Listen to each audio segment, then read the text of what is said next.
Le matin suivant, ce qui devait être la fin, je me suis réveillée avec un sentiment étrange d'être présente, comme si j'étais suspendue entre deux mondes. La chambre semblait la même, mais la lumière qui passait par la fenêtre avait un ton différent, presque surnaturel. C'était une lumière douce et diffuse, comme si elle filtrait la réalité, rendant tout plus éthéré et distant. Je regardais autour de moi, essayant de trouver un signe que ce qui s'était passé était réel, mais tout semblait inchangé, à l'exception du vide qui remplissait la pièce. Je regardais mes mains, m'attendant à les voir disparaître, mais elles étaient solides, comme toujours, m'ancrant dans une réalité à laquelle j'avais tenté d'échapper. La texture des draps sur mes jambes semblait plus lourde, comme si elle me maintenait là, m'empêchant de me lever et de faire face au monde. Chaque mouvement était lent et délibéré, comme si le temps s'était ralenti, me permettant de ressentir le poids de chaque seconde, de chaque respiration. Je me suis levée, suivant la routine que je connaissais si bien, mais chaque pas semblait empreint d'une étrange densité, une sensation de déconnexion que je ne pouvais expliquer. La cuisine, avec ses armoires familières et l'odeur du café qui avait l'habitude de me réconforter, ressemblait maintenant à une scène d'un rêve lointain, un souvenir d'une vie que je ne pouvais plus toucher. J'ai ouvert le réfrigérateur et regardé son contenu avec indifférence, comme si les objets à l'intérieur n'avaient plus d'importance. J'ai pris des œufs et du beurre, et j'ai commencé à préparer le petit déjeuner non pas par faim mais par habitude. Faire frire des œufs était une routine qui me connectait au début de la journée, mais ce matin-là, l'odeur qui montait de la poêle n'a pas apporté le réconfort attendu. Au contraire, chaque mouvement semblait vide, comme si je jouais un rôle qui avait perdu tout sens. C'était comme si j'essayais de me convaincre que je faisais encore partie de cette vie, même si, quelque part au fond de moi, je savais que ce n'était plus vrai. Le sandwich au fromage et au bacon, qui autrefois était mon préféré, n'avait aucun goût. J'ai mordu dans le toast, espérant que la saveur me ramènerait à la réalité, mais tout semblait fade, sans vie. La texture, qui autrefois me plaisait, n'était maintenant qu'une masse sans signification, une ombre de ce qu'elle avait été. Alors que je pressais l'orange pour faire du jus, je regardais le liquide s'écouler lentement dans le verre, chaque goutte semblant être un rappel de quelque chose que je ne pouvais nommer, une sensation de perte qui imprégnait chaque instant. La couleur vibrante du jus, qui autrefois égayait mes matinées, semblait maintenant une moquerie cruelle, une provocation de quelque chose que j'avais perdu à jamais. Le verre était plein, mais le vide en moi était immense, un abîme que rien autour de moi ne pouvait combler. Une fois le petit déjeuner terminé, j'ai regardé autour de la cuisine, maintenant propre et rangée, mais le sentiment de désordre interne était accablant. Chaque objet, chaque ustensile semblait porter un poids invisible, un écho de ce que je tentais désespérément de comprendre. C'était comme si la cuisine, qui avait toujours été un lieu de confort et de nutrition, était devenue une prison émotionnelle, un reflet du chaos qui régnait en moi. Alors que je lavais la vaisselle, l'eau chaude coulant sur mes doigts m'a apporté une sensation passagère de réconfort, mais ce petit instant de soulagement s'est rapidement dissipé, me laissant avec un sentiment de vide encore plus grand. J'ai plié les serviettes avec une précision mécanique, comme si l'acte de ranger pouvait d'une manière ou d'une autre organiser mes pensées, mais c'était une tentative futile. Le silence dans la maison était presque assourdissant, seulement interrompu par le bruit de l'eau qui coulait dans l'évier et par le craquement occasionnel des meubles se réajustant. J'étais seule, mais la solitude que je ressentais était profonde, presque palpable, comme si j'étais déconnectée du monde qui m'entourait, même en y étant physiquement présente. Chaque action semblait une tentative désespérée de m'accrocher à une normalité qui n'existait plus, comme si la routine pouvait me sauver de moi-même. C'était comme si la maison, qui autrefois me procurait sécurité, n'était plus qu'un espace vide, une scène où je jouais un rôle qui n'avait plus de sens. Au fond de moi, je savais que la normalité ne reviendrait jamais, que ce que j'avais connu comme vie avait changé pour toujours. Ce matin-là, quelque chose d'inattendu s'est produit. Ce n'était pas une révélation soudaine, mais une prise de conscience subtile et puissante qui a commencé à émerger en moi. J'ai commencé à remarquer les petites choses qui auparavant passaient inaperçues, des détails qui semblaient insignifiants dans la routine, mais qui maintenant portaient une immense signification. Je suis montée à l'étage et l'image de ma mère, assise sur le sol de ma chambre, tenant chaque pierre de ma collection avec tant de soin, m'a touchée d'une manière que je n'avais jamais connue. Je me souvenais vaguement de la manière dont elle m'avait aidé à les collecter, et comment chacune d'entre elles représentait un petit fragment d'une mémoire que nous avions construite ensemble. J'ai réalisé avec une clarté douloureuse combien ces petits gestes, auparavant ignorés, avaient une profonde signification. C'était comme si, soudainement, je pouvais voir au-delà de la surface des choses, percevoir ce qui comptait vraiment, ce qui avait toujours été là, mais que je n'avais jamais remarqué. Chaque pierre de ma collection semblait contenir un morceau de notre histoire commune, un fragment de la vie que je laissais derrière moi sans en comprendre la véritable valeur. Il y avait une délicatesse et une révérence dans la manière dont elle manipulait chaque pierre, comme si elle tenait un morceau de moi, comme si ces pierres pouvaient contenir tous les souvenirs qu'elle ne voulait pas laisser partir. Et maintenant, en la voyant si absorbée par ces petits cailloux, je comprenais que pour elle, chacun d'eux était une extension de moi, quelque chose qu'elle pouvait tenir alors que j'étais hors de portée. J'ai continué mon exploration, comme si mon corps n'avait plus de poids. Dans une vision fugitive, j'ai vu mon père, toujours si réservé, qui avait trouvé une manière de me dire adieu, sans savoir que j'étais encore là d'une certaine manière, à observer. Il avait glissé une lettre dans une bouteille et l'avait laissée flotter sur la rivière, un geste simple mais chargé d'émotion. La simplicité de cet acte m'a profondément émue, comme s'il essayait d'envoyer un message à un endroit qu'il ne pouvait atteindre. C'était comme s'il avait déposé dans ce geste tout l'amour, la douleur, la nostalgie qu'il ne pouvait exprimer en mots. Je me suis souvenu des fois où il m'emmenait pêcher, où nous restions assis en silence, côte à côte, partageant un moment de connexion qui n'avait jamais eu besoin de mots.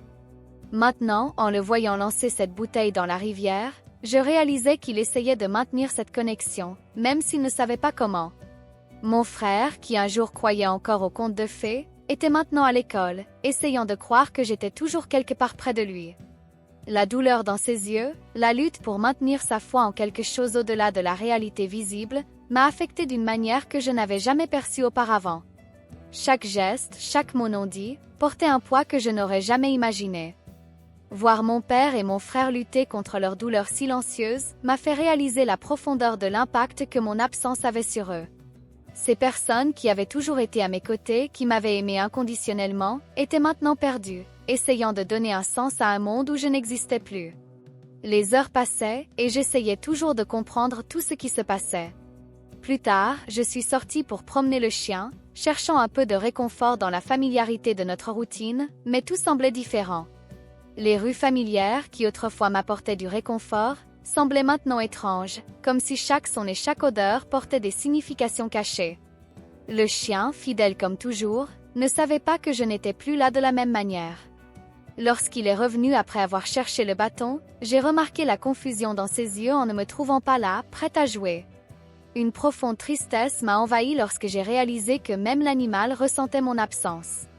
Je me suis souvenu des innombrables promenades que nous faisions ensemble, des après-midi paresseux que nous passions allongés sur le sol du salon, partageant un moment de pure tranquillité. Maintenant, tout cela semblait si lointain, comme si cela appartenait à une autre vie, à une autre personne que je ne reconnaissais plus. Lorsqu'un étranger a caressé le museau du chien, j'ai vu qu'il réagissait différemment, comme s'il cherchait en quelqu'un d'autre la connexion que nous avions. Le lien que nous avions, l'amour et la loyauté, semblait maintenant lointain, mais toujours présent, comme un écho de quelque chose que je ne pouvais plus atteindre complètement. Le sentiment de perte était écrasant, mais en même temps, je ressentais une étrange forme d'amour et de connexion persistante, même si elle était affaiblie. As-tu déjà vécu quelque chose de semblable? Laisse un commentaire en partageant ton histoire ou si tu connais quelqu'un qui a traversé cela. Je veux t'aider à trouver la force de continuer. En marchant sans but, je suis revenue dans le jardin où, dans mon enfance, j'avais laissé mon empreinte dans le béton. Le temps avait déjà commencé à effacer cette marque, tout comme il avait effacé tant d'autres choses que je croyais permanentes. J'ai cueilli quelques feuilles, arraché des mauvaises herbes, essayant de trouver un sens dans des gestes simples, mais tout cela semblait insignifiant face à ce qui s'était passé. Ce jardin, qui autrefois semblait si vaste, semblait maintenant petit, presque étouffant, comme s'il me retenait prisonnière d'un souvenir que je ne pouvais pas laisser derrière moi. J'ai regardé par la fenêtre d'une maison voisine et vu une vieille dame lire le journal qui annonçait ma disparition, avec une expression de choc et de tristesse. Le mari de la dame continuait sa routine, indifférent à la tragédie. Cela m'a fait comprendre que la vie continue, même face à nos pertes personnelles. La douleur peut être immense, mais le monde ne s'arrête pas, il continue, et c'est dans cette continuité que nous devons trouver la force de continuer aussi. Voir cette femme, si peu liée à mon existence, mais tout de même touchée par la nouvelle de ma mort, m'a fait réaliser que d'une manière ou d'une autre, ma vie avait un impact, même infime, sur celle des autres. Quand le soleil atteignit son zénith dans le ciel, quelque chose en moi se mit en mouvement. Les arbres semblaient s'ouvrir, comme s'ils m'invitaient à voir le monde d'une nouvelle manière. Le garçon de la rue pointait vers un nuage rouge, et cela m'a apporté un sentiment mêlé de beauté et de tristesse, une douce mélancolie qui m'enveloppait. Je revenais dans mon corps, essayant de comprendre ce que j'avais fait. Je me souvenais des petits moments qui autrefois semblaient insignifiants, mais qui maintenant étaient tout ce que je souhaitais récupérer. Je pensais aux fruits que j'aimais, aux pierres que j'avais collectées, à la rivière où j'avais passé tant d'après-midi à observer le flux constant de l'eau, comme si elle pouvait m'emmener vers un endroit plus sûr. Je pensais au coucher de soleil, aux jeux avec mon chien, aux visites à la plage, où le bruit des vagues m'apportait toujours la paix. Chacun de ces moments semblait maintenant distant et inatteignable, comme s'ils appartenaient à une autre vie. J'essayais désespérément d'annuler ce que j'avais fait, mais il était trop tard. La réalité était dure et inévitable, un mur que je ne pouvais ni escalader ni contourner. C'était comme si la vie m'avait échappé entre les doigts, et la compréhension de cela était presque insupportable. Avec le temps, j'ai réalisé que la vie, malgré toutes ses imperfections, avait une beauté unique que nous ignorons souvent.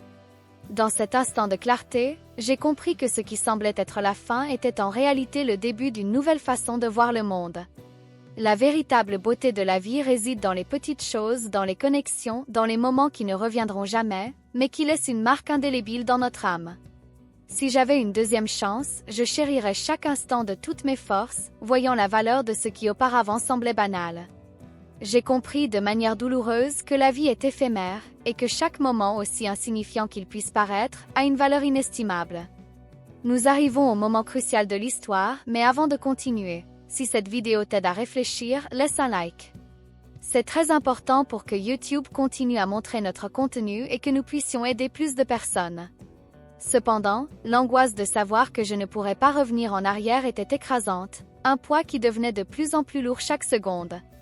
Le regret s'infiltrait dans chacun de mes pensées, comme une ombre impossible à dissiper.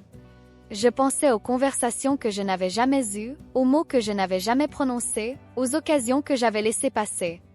Chaque détail semblait me tourmenter, comme si l'univers me forçait à affronter chaque erreur, chaque négligence. Les nuits où j'aurais pu regarder le ciel étoilé, les sourires que je n'avais jamais donnés, les étreintes qui ne pourraient jamais être répétées, tous ces moments se présentaient maintenant devant moi comme une collection de regrets que je n'aurais jamais imaginé affronter. Tout cela pesait maintenant sur moi, un fardeau que je n'avais jamais pensé porter, mais qui était maintenant le mien à supporter. À chaque seconde, le poids de ce que j'avais fait semblait grandir, m'écrasant de l'intérieur, comme si l'essence même de mon être se désintégrait sous le fardeau du regret. J'ai revisité les lieux qui faisaient partie de mon histoire, comme si je me trouvais dans un pèlerinage personnel à la recherche de réponses que je ne savais pas si je pourrais trouver. Chaque coin de la ville semblait chargé de souvenirs, comme si chaque pierre, chaque arbre, chaque rue attendait pour me dire quelque chose sur moi-même. Je suis passé devant l'école où j'ai appris à lire, dans les rues où je faisais du vélo quand j'étais enfant, dans le parc où j'avais l'habitude de m'asseoir sous le même arbre pour lire et rêver. Chaque lieu semblait garder un morceau de mon essence, des morceaux que je ne savais pas qu'il me manquait.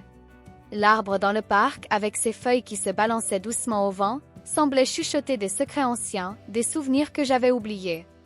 Je suis restée assise là pendant longtemps, permettant à chaque souvenir de remonter à la surface, chacun d'eux étant un morceau de ce que j'étais, de ce que je suis. Plus tard, je suis retournée une fois de plus à la maison où j'avais grandi, un endroit que j'avais toujours considéré comme un port sûr, mais qui maintenant ressemblait à un musée de souvenirs passés. Le jardin semblait encore plus petit que dans mon souvenir, mais les fleurs que ma mère avait plantées étaient toujours là, poussant avec une ténacité silencieuse, preuve que la vie continue, même lorsque nous ne sommes plus là pour la voir.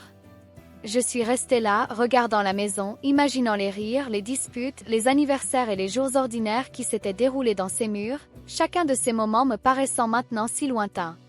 La nostalgie m'a frappée de plein fouet, une vague d'émotions que je n'étais pas prête à affronter. Chaque fenêtre, chaque brique semblait porter des émotions que je n'avais jamais traitées auparavant, comme si la maison gardait tout ce que j'avais laissé derrière moi, tout ce qui ne serait plus jamais. Et pourtant, il y avait une beauté mélancolique dans tout cela, un rappel que, malgré la douleur, ces souvenirs faisaient toujours partie de qui j'étais. Je suis retournée dans la chambre où j'avais passé tant de nuits à rêver d'avenir, un lieu qui autrefois était rempli d'espoir, mais qui maintenant semblait vide, dépourvu de vie. Le lit était toujours là, la couverture pliée dans un coin, comme si elle m'attendait, attendant que je revienne dans un temps qui n'existait plus. J'ai touché les meubles, cherchant un peu de réconfort en eux, mais tout semblait froid, distant. Les murs, qui un jour étaient couverts de posters et de photos, semblaient maintenant vides et froids, mais dans mon esprit je pouvais voir chaque image qui y avait un jour été accrochée. Les réussites, les amis, les passions de l'adolescence, tout cela revenait dans ma mémoire avec une clarté douloureuse. Ce qui m'a surprise, c'était à quel point ces détails, ces petites choses, semblaient maintenant plus significatifs que jamais. Chacun de ces moments, qui autrefois semblaient si insignifiants, se présentait maintenant comme un trésor perdu, quelque chose que je ne pourrais jamais récupérer, mais qui continuait à me définir. Alors que je revivais chaque souvenir, la sensation d'être entre deux mondes commençait à se dissiper, comme si les ombres autour de moi étaient lentement illuminées par une lumière que je n'arrivais pas encore à identifier. Jusqu'à ce moment, mon esprit était enveloppé dans une épaisse brume, où le passé et le présent se mêlaient, créant une confusion qui me laissait sans direction. J'étais piégé dans un état de torpeur, où chaque souvenir semblait être seulement une ombre de quelque chose que j'avais perdu à jamais. C'était comme si je flottais, observant ma vie de l'extérieur, incapable de la toucher ou de la modifier. Chaque détail, chaque fragment de mon passé semblait si lointain, si intangible, que j'ai commencé à croire qu'il n'y avait plus de chemin de retour. Cependant, à mesure que ces souvenirs devenaient plus nets, quelque chose en moi a commencé à s'éveiller, une compréhension qui s'insinuait lentement mais inexorablement dans mon esprit. Ce qui, au départ, semblait être une acceptation de la fin, une transition vers un état de non-existence, s'est révélé être une vérité bien plus complexe et dérangeante. J'étais toujours en vie.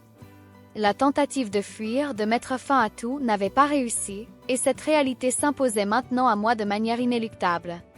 Ce que j'avais interprété comme la fin, comme une transition vers une autre forme d'existence, s'est révélé être un retour inattendu et indésirable à la vie. Cette révélation a entraîné une avalanche d'émotions. Le premier sentiment qui est apparu fut le soulagement. Il y avait une opportunité de continuer, de réessayer.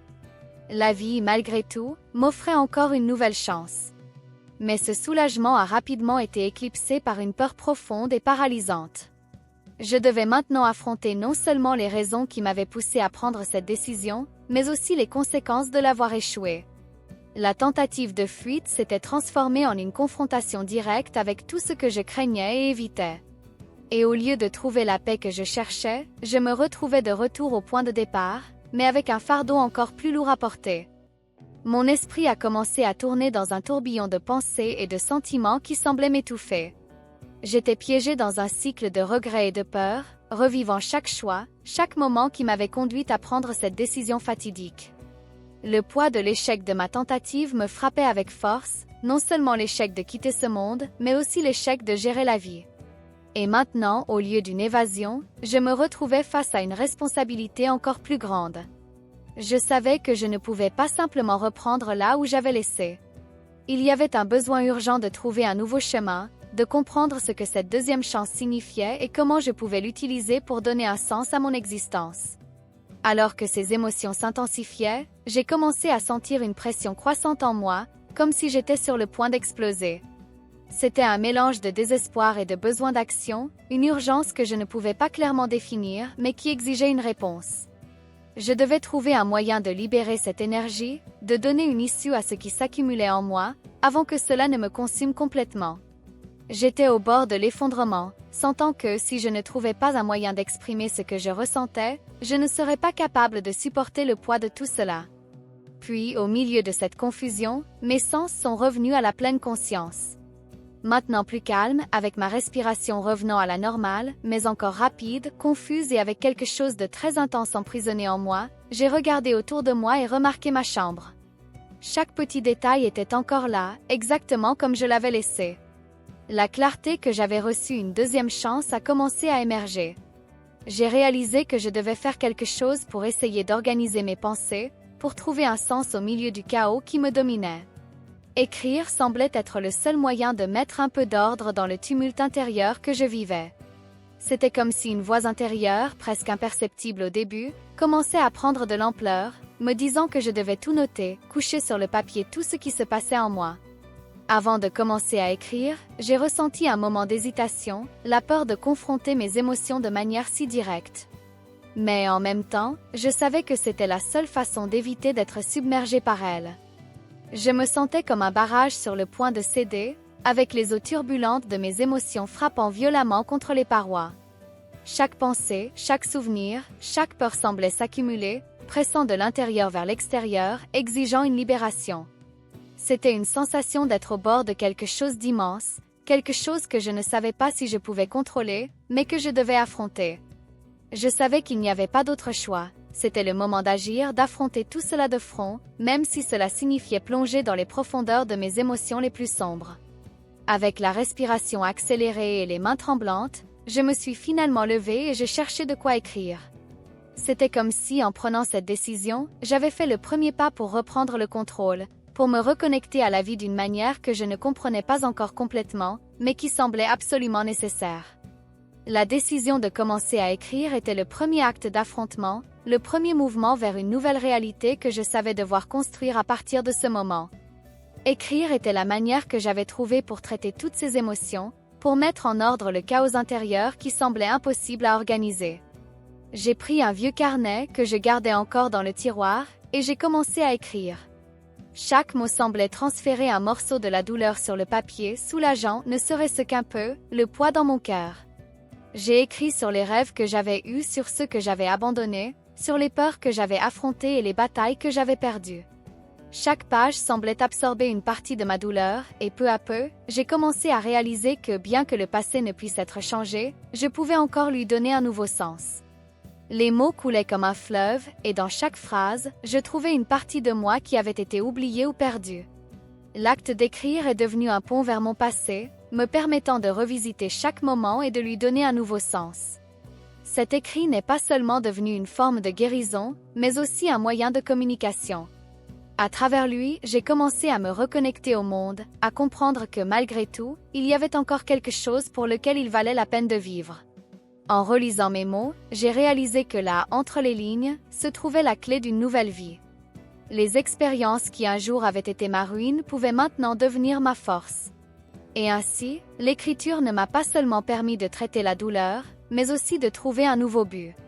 J'ai décidé qu'il était temps de partager mon histoire avec le monde dans l'espoir que mes mots pourraient toucher d'autres vies, que mon expérience pourrait aider quelqu'un à retrouver le chemin de la lumière.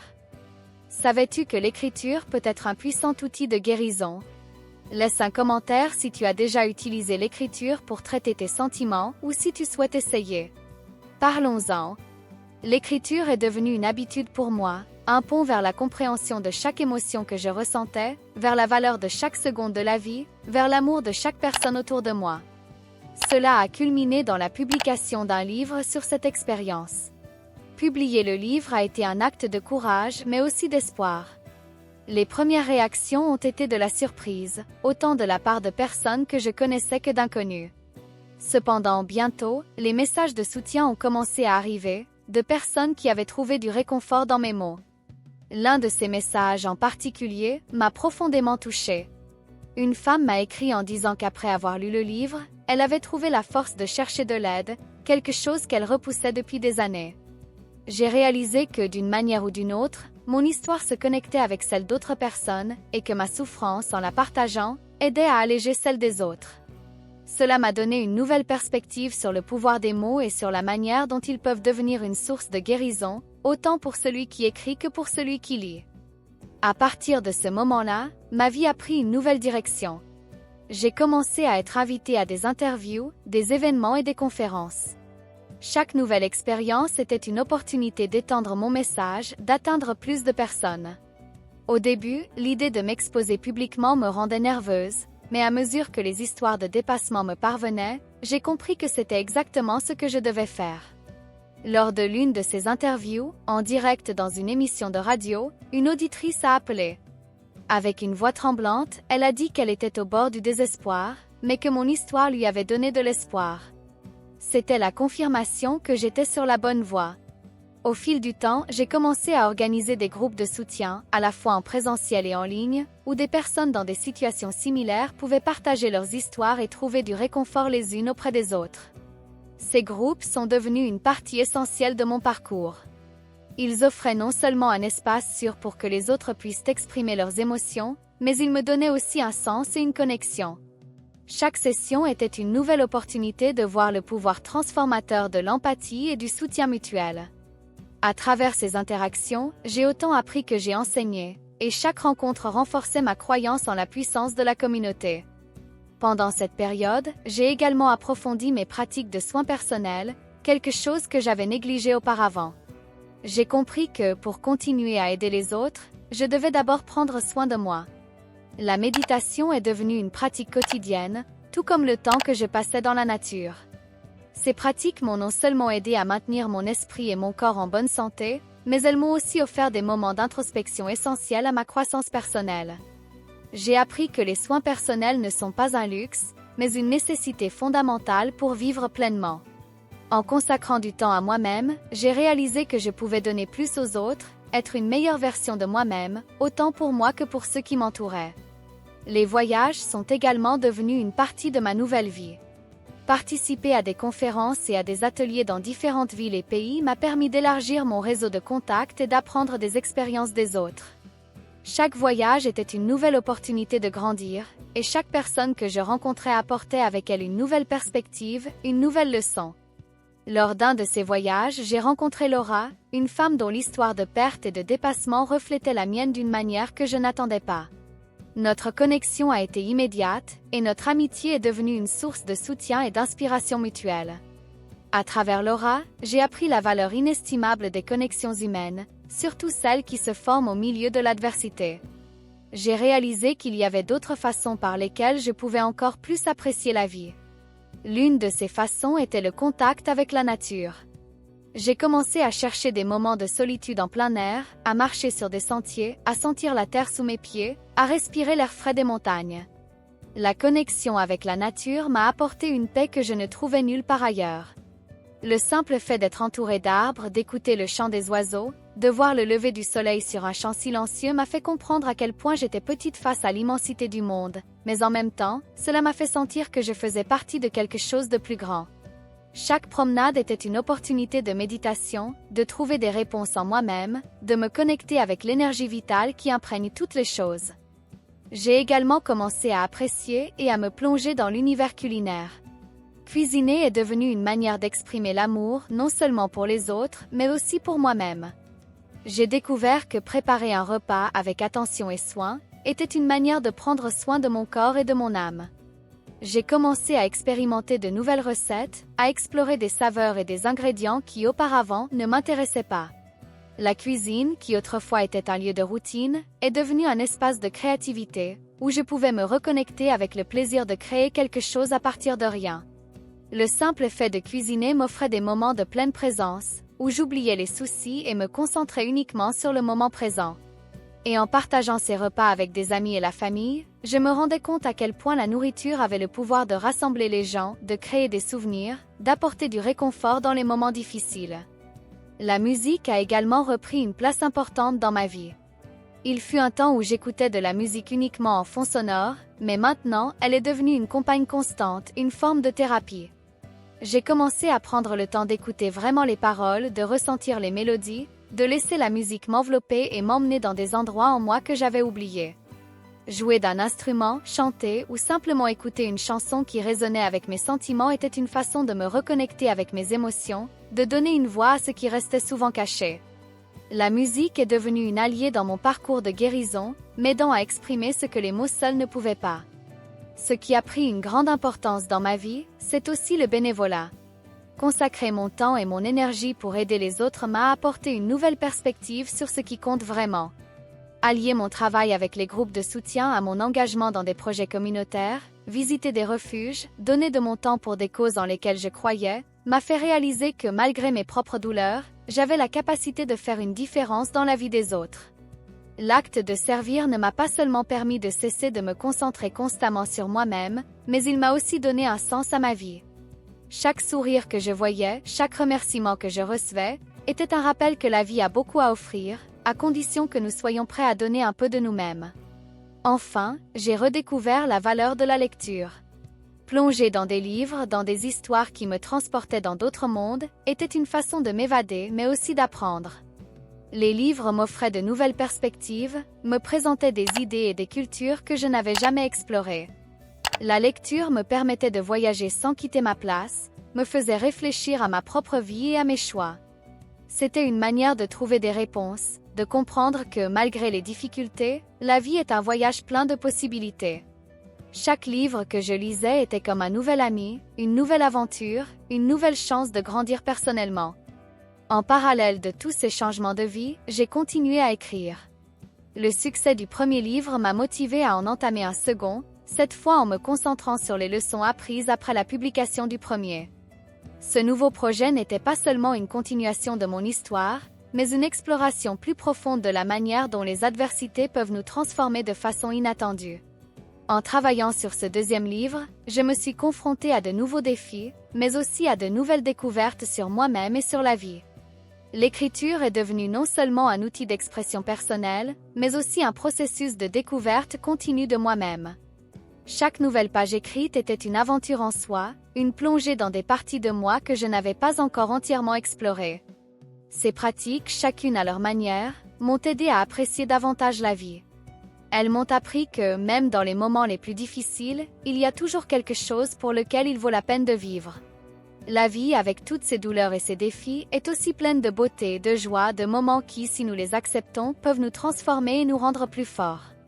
Et c'est à travers ces petits changements, ces nouvelles habitudes, que j'ai pu retrouver mon chemin vers moi-même, vers la personne que j'étais destinée à être. Si tu lis ceci et que tu te sens perdu, sans espoir, sache qu'il y a toujours une issue. Parfois, le premier pas est le plus difficile, mais il est essentiel pour commencer le changement. Partager mon histoire m'a montré que la vulnérabilité peut être une source de force et qu'à travers elle, nous pouvons nous connecter aux autres de manière profonde et transformative. La vie, malgré ses défis, est un cadeau précieux, et chaque nouveau jour est une opportunité de recommencer. Ne retarde pas ce nouveau départ. Si tu dois faire quelque chose pour te reconnecter à la vie, fais-le maintenant. Ainsi, ce qui avait commencé comme le jour où j'avais essayé de mettre fin à ma vie est devenu le premier jour d'une nouvelle existence. Une existence marquée par la résilience, la gratitude et le désir d'aider les autres. C'est mon histoire, et j'espère qu'elle pourra inspirer d'autres à trouver leur propre lumière, à découvrir que peu importe à quel point la nuit peut sembler sombre, il y a toujours un nouvel aube qui attend d'apporter espoir et renouveau.